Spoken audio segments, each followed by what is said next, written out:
Hello, and thank you so much for joining us today on National Fentanyl Prevention and Awareness Day. This is an incredibly powerful day, and we appreciate you being here to help those of us that are involved in this fight make a difference and get the word out to save lives.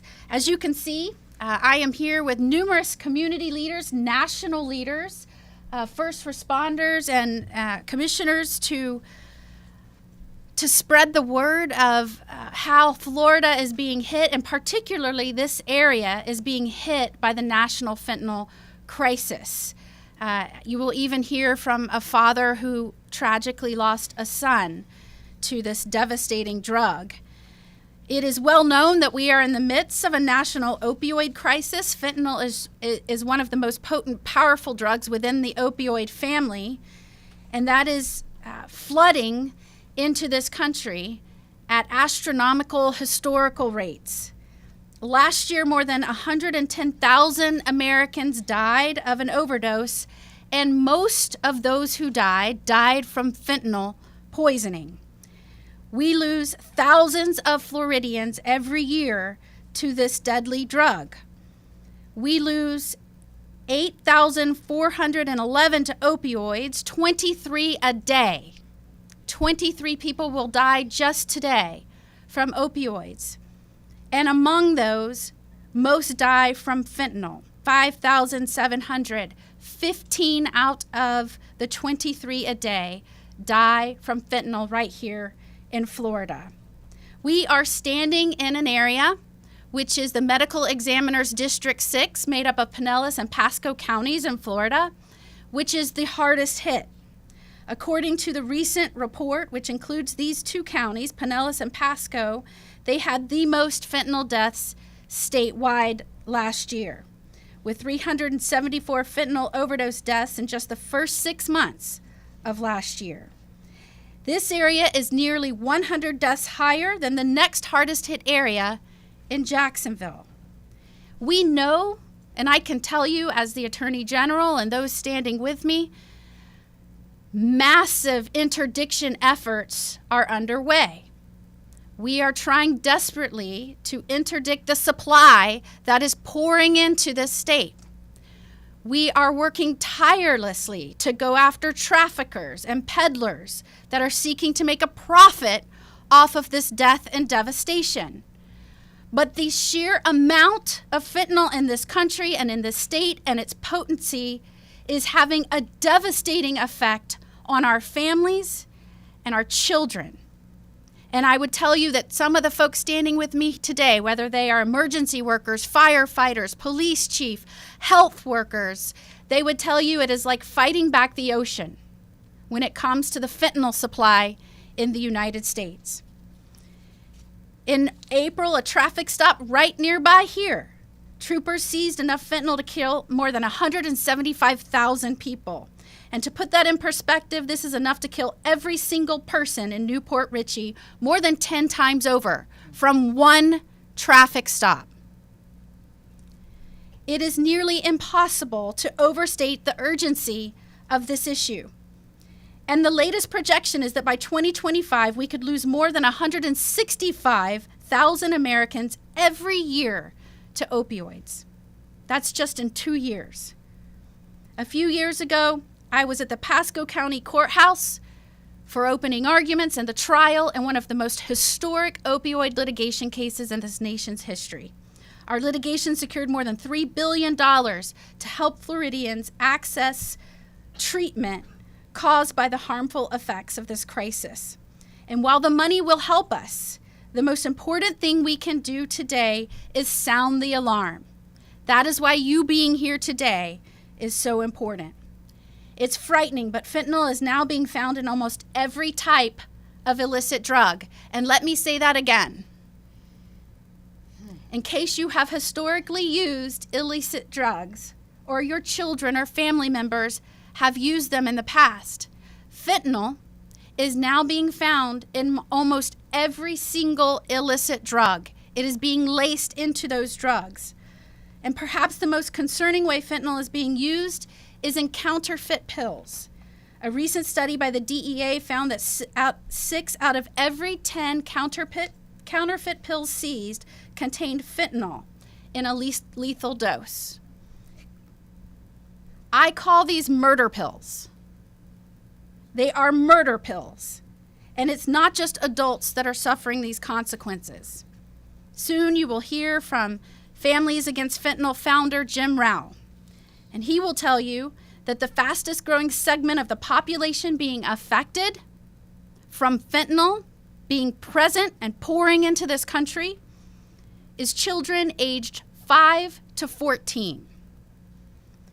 This is just one of the latest disturbing trends we're seeing in our fight to end this crisis. Almost a year ago, we warned about rainbow fentanyl flooding across the border and into Florida. Today, I stand here and tell you about a more recent trend, just as alarming, if not more alarming. According to law enforcement reports from the border, Xanax bars that look like the real thing may be the next trend we have to fight.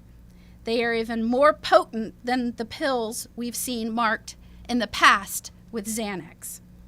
We're also working to provide law enforcement with tools needed to save more lives. Through an agreement with Walmart, we're providing emergency responders with free access to life-saving naloxone through our Helping Heroes program. If you are a first responder or law enforcement officer, if you would like your agency to be a part of that, go to our website, Dose of Reality Florida, doseofrealityfl.com. I can commit to you today that Florida law enforcement and everyone standing here, and personally, I tell you as a mother of a young child, as the wife of a law enforcement officer, as your attorney general, we will do everything in our power and use all of our energy to fight this crisis, but we cannot do it alone. The most important message we could send on National Fentanyl Prevention Awareness Day is to never use an illicit substance. You may have used them in the past, but now they can be deadly. Just one pill can kill, and the next time you use, it may be your last. To put in perspective what we are fighting and what we are dealing with now as a country, in 1984, when Nancy Reagan first said, "Just say no," we lost 3,266 people to drug overdoses nationwide. When those words were first uttered, "Just say no," we were losing 3,200 people. Last year, we lost over 110,000 people nationwide. Those words could never be more important. For the sake of yourself, for the sake of your children, for the sake of your families, just say no. For those of us today, thank you for helping us spread the word about the dangers of fentanyl. Thank you for helping us in this community reiterate how important and how hard hit they are and how important it is that they pay attention and not use illicit substances. You helping us do this and spread the word will save lives. Appreciate that. And with that, I'm going to turn it over to Commissioner Starkey. Thank you, General Moody, and we welcome you to Pasco County, and those are very sobering words that you had for us this afternoon. The opioid epidemic has had devastating consequences in the Pasco County community. Drug abuse destroys promising futures and tears apart families. In 2022, Pasco County saw more than 1,500 overdoses, 289 of which sadly resulted in death. This year, Pasco County has seen fatality rate increase, which shows how we need to continue to raise awareness about the dangers of fentanyl. I myself have had a close friend who lost his son to Xanax laced with fentanyl last year. We also need to make sure that we teach our kids how to stay away from drugs, stressing the insurmountable consequences. We appreciate the Attorney General's partnership on this issue, as well as her ongoing commitment to keeping our community healthy and safe. Thank you. Thank you, Commissioner. Thank you, Attorney General AG Moody, for being here and creating awareness within our county. The men and women of Pasco County are out there every day dealing with this tragic epidemic. They see this devastating impacts daily. Our first responders are working with community support and providing resources for those individuals suffering from this overdose. It's important to recognize that people who are abusing these drugs suffer from chronic health problems. It is not a moral failure on their behalf. And here in Pasco County Fire Rescue, we started a mobile integrated health team that has been nothing but a positive impact within the community in helping families and individuals who are suffering from this epidemic, helping them find resources and helping them overcome the addiction. And today you'll see paramedic Glenn Traeger and paramedic Eric Monroe here in support. And we thank the county for continuing supporting this endeavor to help mitigate and stop this tragic epidemic from continuing. Thank you.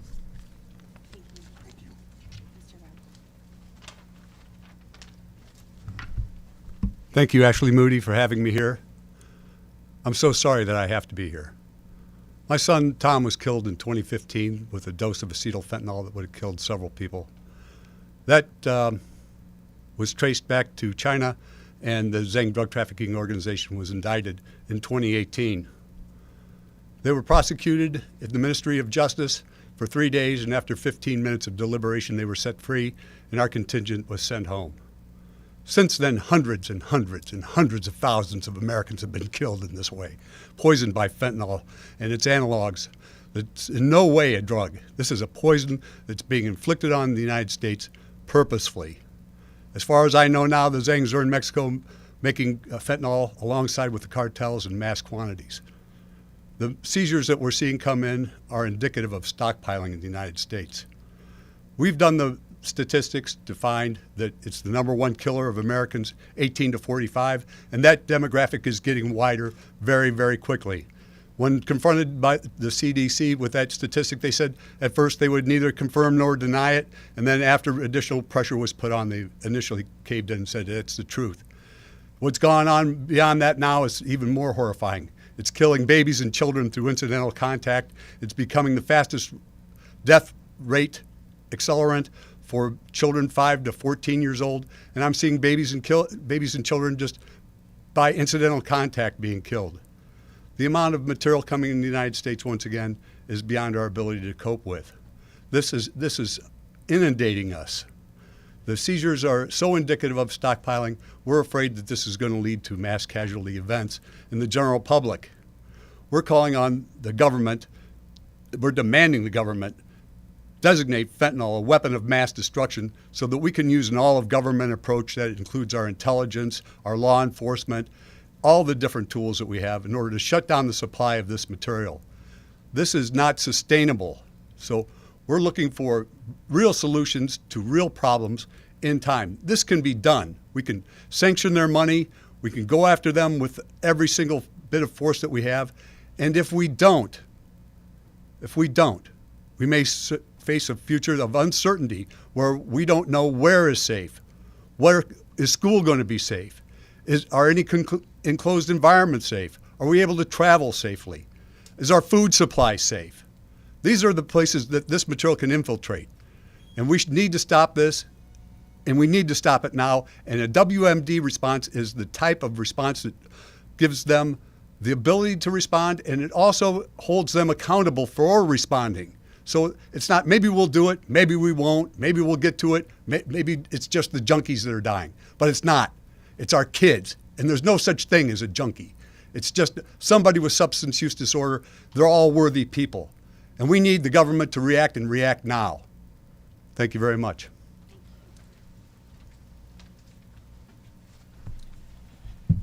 Great. First of all, thank you to General Moody, Commissioner Starkey, Chief Perez, and to Jim Rauh for treating this fentanyl crisis with the urgency it requires.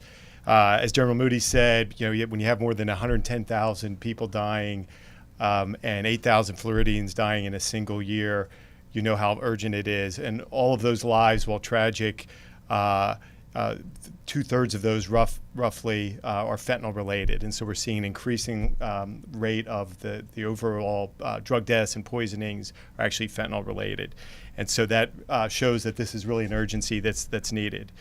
And with it, we need a multi-dimensional approach that's national security, law enforcement, and public health related. And 3 elements of that are clear here today. The first being awareness.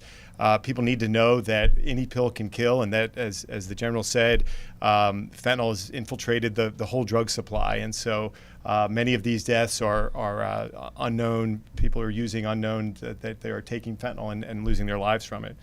And then secondly, treatment is a critical part of this as well. And Shatterproof, the organization I'm here on behalf of, is proud to partner with the state of Florida on a website called treatmentatlas.org, which helps people find treatment based on certain quality indicators and their own needs. And as Chief Perez said, that there's an element of this about reducing stigma and making sure that people who need treatment find it, and making sure that we're welcoming to those that need treatment. And finally, we need a visionary strategy on not just reducing the supply of fentanyl, but reducing the demand, and that comes from prevention. We know that not only does treatment work, but prevention works. There's 30 years of research that supports efforts of helping youth and adolescents build life skills to reduce the risk of becoming addicted to drugs and even their first use of drugs, which is the best case. So again, my thanks to all on stage for treating this day and this crisis with the urgency it requires, and we're really grateful and have a lot of work to do. Thank you, Kathryn. So thank you again for being here with us today to help us spread the word. As we stand in Medical Examiner's District 6, which makes up Pasco and Pinellas counties in Florida, the hardest hit area in terms of overdose deaths due to fentanyl, we remind those that it is increasing exponentially. Just in the last 2 years in this area, deaths from fentanyl have increased almost 34% in a mere 2 years. I hope that those that are watching this today, if you are struggling with illicit substances, heard our message. One of the ways we combat this overwhelming surge of fentanyl is to make sure that those that need treatment get treatment, and they take that step. State of Florida has partnered with Shatterproof and offers treatmentatlas.org. Treatmentatlas.org. You can get an individualized referral to treatment that's right for you based on your location and financial circumstances if you go to that website and fill out 10 simple questions. That is the first step in potentially saving your life. So again, we appreciate you being with us today and helping us spread the word and sound the alarm. Any questions? Is there any place that is safe? I mean, I'm sure you know the deputy have to be rushed to the hospital after being exposed to fentanyl inside the Hillsborough jail county. It's incredibly frustrating. As the wife of a law enforcement officer, you expect that those jobs are dangerous. The increasing jeopardy in which we are placing law enforcement officers and first responders that are coming in contact with fentanyl is frightening. And yes, she mentioned just this weekend, there was a deputy in the Hillsborough County Jail that had to be rushed to the hospital after finding a substance and inhaling that substance. They had to give him, I believe, 2 doses of Narcan, and before he was rushed to the hospital.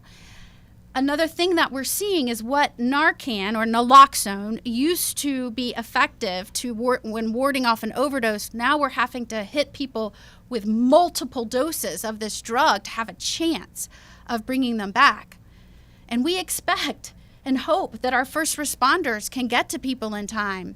And while normally we would say that our first responders on a medical scene are always our EMS responders, now we're seeing law enforcement personnel, just in making a stop, just in trying to protect their community, are now being expected to save lives and, at the same time, protect their own life from being put in jeopardy. And one of the most frustrating things that I see, and I appreciate you asking that question, because the media oftentimes, when we have a law enforcement go down, and when I say go down, I mean hit the ground and having an overdose reaction, where their other fellow officers have to save them with naloxone. One of the first things we see in the articles are questioning whether or not fentanyl could kill or harm officers. As if that's the point of the story, as opposed to an officer fell sick to an illicit substance, and we're seeing this time and time again. In fact, I just spoke with a law enforcement officer who told me he had a deputy pumping gas and got exposed, or had to save someone there at a gas station. I mean, there is no doubt, and I can refer you to chemists, if this stuff is inhaled in very small amounts, it can be lethal.